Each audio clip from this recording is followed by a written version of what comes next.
Friends, now our next speaker is Mr. Nitin Seth. He's going to address on building sustainable cities, the power of positive personal actions. Mr. Seth is Managing Director and Country Head for Fidelity Worldwide Investments in India. He is responsible for Fidelity's offshore operations. He joined Fidelity in 2010. Prior to that, he was a partner with McKinsey & Company. He played a key role in McKinsey & Company for 8 years and developed a very strong research back office into not only the largest knowledge and innovation hub for McKinsey & Company worldwide, but also the pioneer in delivery of high-end research and analytics out of India. He conceptualized and incubated multiple innovations, including centers of competence, advanced analytics, and for many new client service lines that are redefining how McKinsey & Company serves clients. He holds an MBA from the Indian Institute of Management, Lucknow, where he was awarded the Chairman's Gold Medal for graduating first in the MBA program. And he also has a BTech from IIT Delhi, one of the strongest brands in India. Mr. Seth, please.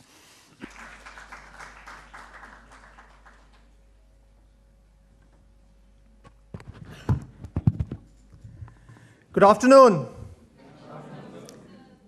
How are you?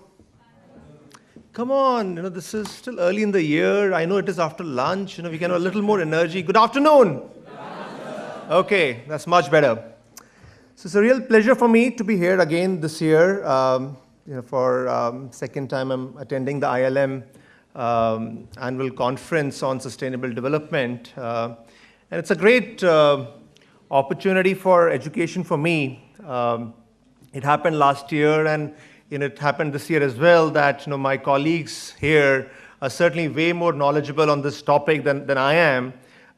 So there's a bit of a benefit of going last that I can listen to them carefully, and it's been quite an education.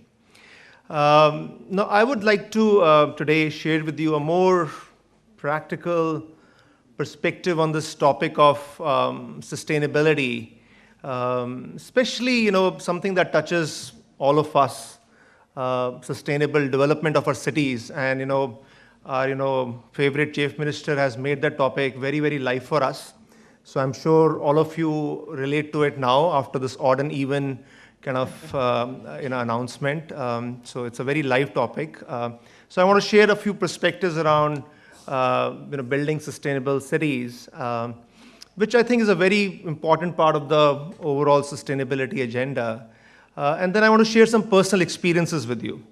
Because, one of the risks, around this topic is that, you listen to everything and it just sounds too senior, too top level, something, which, is maybe, about the UN, the European Union, the government.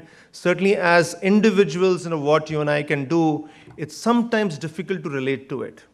And I think that's the challenge because it's a topic where individual personal actions are absolutely critical. So that's what I would like to talk to you about.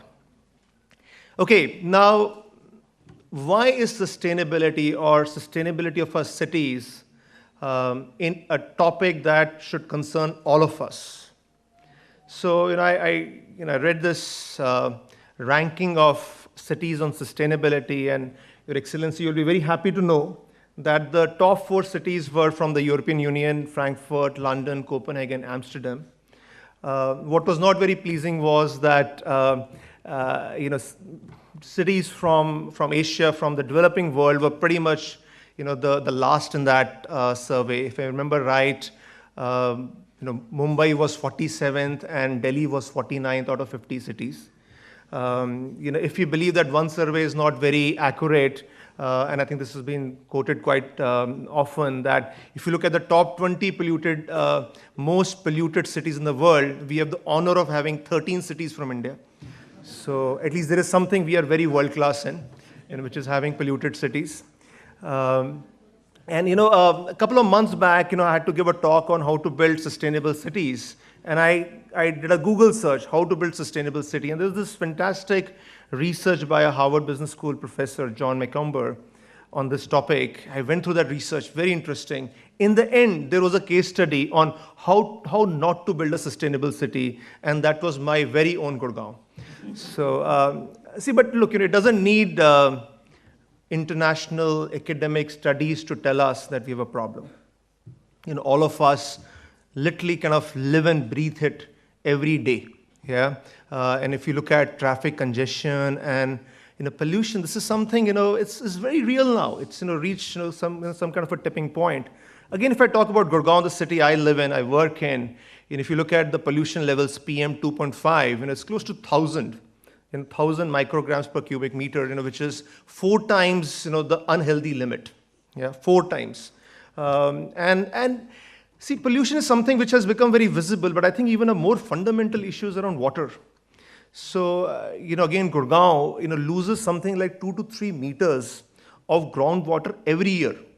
2 to 3 meters every year. You can do the maths. Yeah, you can do the maths. So, in another 15 years, latest by 2030, water will run out. It will run out. So if any of you have live in Gurgaon, own property there, own apartments there, very bad news. I am one of them. Very bad news. So look, our cities have become like this magnet for economic activity. There has been tremendous growth, but we are really sitting on a time bomb. We are really sitting on a time bomb. More I've thought about this, more I've worked in this space, it has become very clear to me that if we don't, really take severe actions, in 15 years, our cities will be unlivable. Right now it's a battle that we are losing. It's not a battle that is lost, but it's certainly a battle that we are losing.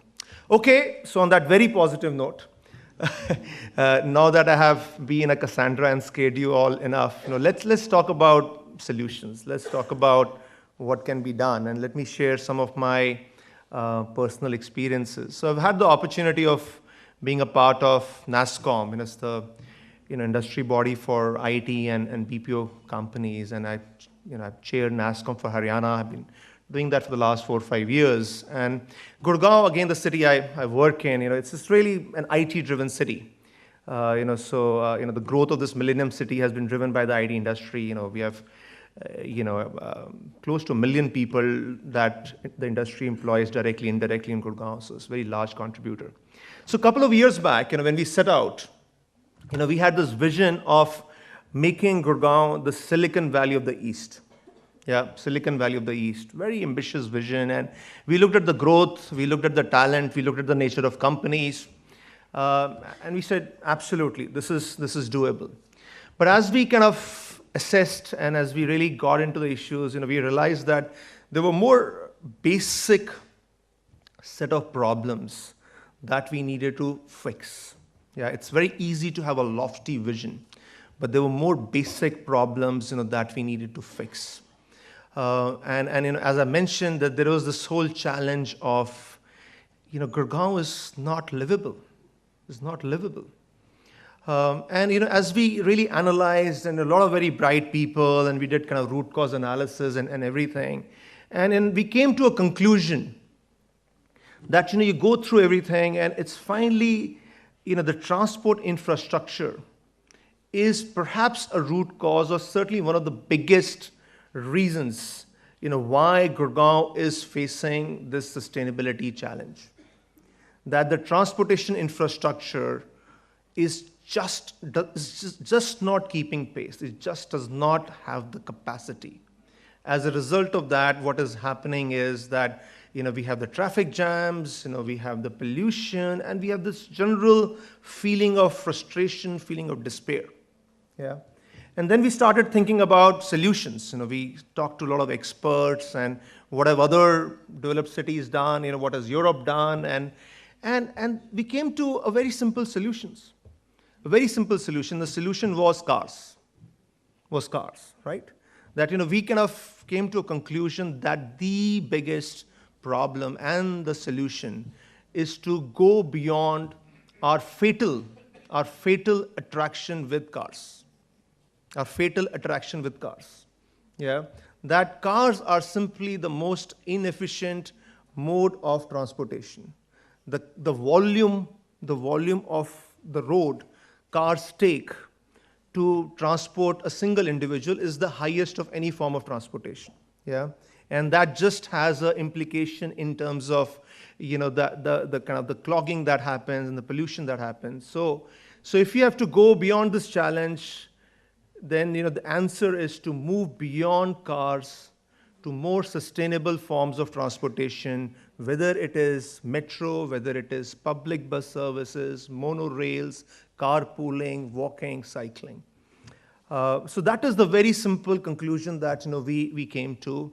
And again, European cities, I think, have shown that, have proven that. And there's this famous guy, and actually a lot of this thinking has also been led from South America. So Colombia, Bogota, its former mayor Enrique Peñalosa had this famous statement that developed countries are not where poor drive cars, but where it is rich use public transportation. Yeah, and I think that is really, to me, very simply, very practically, I think something we need to get our heads around, and I think is quite a key. It may seem like a very simple statement, but I think it's quite a key in terms of how do you build sustainable cities. Okay, to cut a long story short, so last four or 5 years, we have been trying to work with the state government on making this happen, yeah, and trying to have these top-down infrastructure solutions, planning, very simple things. Public bus service for Gurgaon. Gurgaon doesn't have a public bus service. You'll be surprised. Yeah, walking paths, cycling paths, nothing very complex. We're trying to make that happen. We've been trying to have a one body, integrated body, which will coordinate across this different modes of transportation. Yeah, and I'm sorry to say that we had very limited success. We had very limited success. We made number of these trips, very religiously from Gurgaon to Chandigarh. It's a nice kind of national highway, nice drive. I think we did not really accomplish much. The only thing we accomplished was that we were able to discover every possible dhaba on the national highway. So that was nice, but we did not achieve much. And I think that was a very important inflection point for us, where we said that, look, if we keep on depending on the government, and if we keep on depending on top-down solutions, we can keep on waiting. We can keep on waiting. We should focus on what's in our circle of influence. What is it that we can influence? And we came up saying that we can perhaps help build awareness. We can help drive change in personal habits. In any system, there is a supply side, there is a demand side. Let's focus on the demand side. So for the last couple of years, we started this 4 or 5 years back. First couple of years, it was all top-down efforts, not much success. Then the last 2 or 3 years, we've been trying a number of things around awareness building. We have done a number of things. CEOs walk to work, CEOs cycle. We, in fact, went on to do a music video with Dr. Palash Sen from this music rock band Euphoria. I don't know if anyone of you have heard of Euphoria. So we did a music video. Search for it, walk on. I'm in that. So we tried a number of things. We experimented with partial success. And then earlier this year, there is an initiative we launched 3-4 months back, Car Free Day. Car Free Day in Gurgaon, where I think we have struck a bit of a gold mine. I think we've had real success. So this started in September 22nd was the World Car Free Day.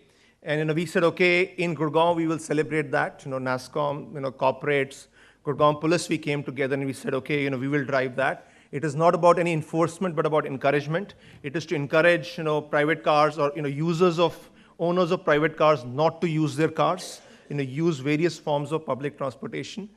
And, it was an experiment. And, we were really surprised, shocked by, the response we got. It was front page news in kind of national media, and all major channels covered it and so on and so forth. And I think that really told us that this issue is becoming center stage. Given that, we decided that we will do it every week, and this week was the 16th week, and we have done it every week, every Tuesday. We try to have this car-free day in Gurgaon, and I think it has been quite. It hasn't. I don't think we have solved the transportation and pollution challenges of Gurgaon, but it has made quite a dent. Yeah, and I think that's really what I wanted to bring out. So I think there are 5 or 6 learnings from this, which I wanted to share with you. The first is corporates stepping up. Dr. Chatterjee has left, but he spoke eloquently about involving the private sector. And sometimes there is a perception that the private sector is only bothered about profit maximization or things like that. I think in this case, the whole thing has been led by companies. There are at least 35, 40 companies who are driving it, and there's at least a 25-30% reduction on cars they're reporting on every Tuesday. So there's quite a thing that is happening. I think second is awareness building. I think this topic has now become a topic of dinner conversations. People are really talking about it. Media is really kind of taken on this topic. We are going to a lot of schools. And on many Tuesdays, we go to schools, and I go there, and it's really fascinating. I think children, that's really where change is going to happen, because when I look at children and the way they are involved in this topic, it gives me a lot of hope. Over the last couple of years, many of you would know that there has been really this movement around say no to crackers. Yeah, say no to crackers, and that has been driven basically by the school kids coming and telling their parents no to crackers, right? And I see hope there. I see hope there that there is something very similar that is emerging. I think third is great kind of people coming together. This really gives me a lot of hope. A number of CEOs, number of people from civil society, NGOs coming together, really working together, not from a strategizing perspective, but on the ground. It's a true labor of love. So I think that is something which I think this triggered, and I think it is beginning to happen now. In our society, in India, I think we were talking earlier that in India there is anything you can say you can contradict. But while there is a lot that is that is worrisome, but I think it is happening now that there are people who are really putting time, who are really engaged, and that gives me a lot of hope. Dr. Chatterjee again talked about this kind of partnership, between public, private sector, and citizens. And I can see this PPC partnership happening. That's the fourth thing. That often we kind of say the government does not do anything. In this particular case, the Gurgaon police has been a very active participant. I would say, has been a co-sponsor. So they are out there driving this with us. Every Tuesday morning we do this cycle rally. Whether our core team, whether I show up or not, the police commissioner of Gurgaon is there. Yeah. So I think that gives me hope. That gives me hope that there is still things that can happen. And see, the problems that India faces, and especially around this topic of sustainability, are so huge that government alone can't solve them. It can't solve them from a capital perspective, and it can't solve them intellectually. Certainly not alone. And the only hope is that this PPC model will happen, and I at least see some beginning of that. The fifth thing I want to share is about entrepreneurs stepping in. Again, that's a fascinating thing. We've been struggling with this bus service, but over the last couple of months, there are at least 2 large private startups that have come up. Ola, you would know about Ola. Ola does cabs, but now they also do shuttle buses. Yeah, there is also a startup called Shuttle. Now, over the last 4 to 5 months, they have put maybe 600 shuttle buses on the roads in Gurgaon, and that has been a game changer. Yeah, there is and so you would know that in Europe, many cities have this cycle stations, and kind of especially London has that, and we have been talking about that. No progress, but now there is a startup called Cycle that has come up, which is offering, providing these cycle stations to corporates. There is even an app-based bike taxi service that has come up. Yeah, and I think that's a fascinating thing about India, where the government is not really able to fulfill its role. There is private capital, there is entrepreneurial energy, which is stepping in to provide solutions, and often these solutions are more creative, more efficient. So that's the fifth thing I wanted to bring out. And the sixth thing is really a snowball effect. So things that, it's interesting that, some of these new places like Gurgaon, Bangalore, they have been maybe more, innovative in starting things. So in Gurgaon, we also had Rahagiri Day, which I don't know if you've heard about. Delhi, many places Rahagiri Day is happening, and then the Car-Free Day. But it has spread. It has spread. Delhi, of course, is now doing Car-Free Day, but perhaps more on a monthly basis. A number of other towns are doing it. The Delhi Chief Minister, of course, taken it to a totally different level with the odd even. I would not go into the merits or demerits of that. But the point is that you start actions, and you may feel that, what is really the impact of this? But often a positive action tends to start a chain reaction. There is a snowball effect. And before you know it, it can really explode. And my view is that the way couple of years back, 3-4 years back, the whole corruption thing and the anti-corruption topic, became a people's movement. I think we are seeing something similar to that I think people have had enough of this pollution, transport congestion type of issue, and I think it is taking the shape of this movement. Okay, I want to conclude now. So in conclusion, really, what I wanted to bring out, was, this power of bottom-up and kind of personal actions. See, I've been trained as a strategy consultant, and as a strategy consultant, having spent most of my life in one of the world's most so-called, best consulting firms, I was always very kind of passionate, fond of top-down strategic solutions. But what I have realized over a period of time, especially with this topic, is that they don't always work. It takes a lot of, I'm not saying that, we don't need top-down strategic solutions, that the government doesn't have a role to do. Of course it does. But it doesn't mean that that's the only set of solutions. I think there is something very, very powerful about what you can do yourself. Yeah.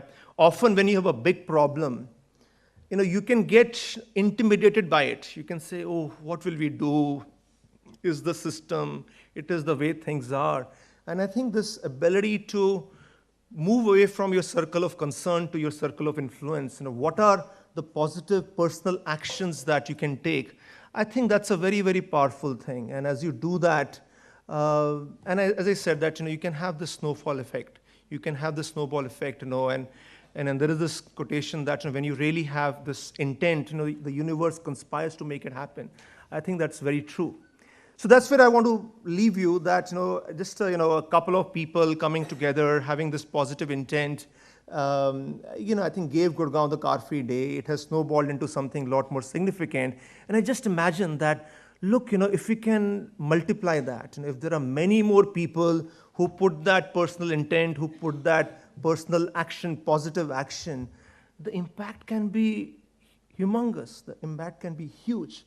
And that's a breathtakingly exciting prospect. And that is really my wish for 2016, that we see a lot more of that personal positive action. Thank you.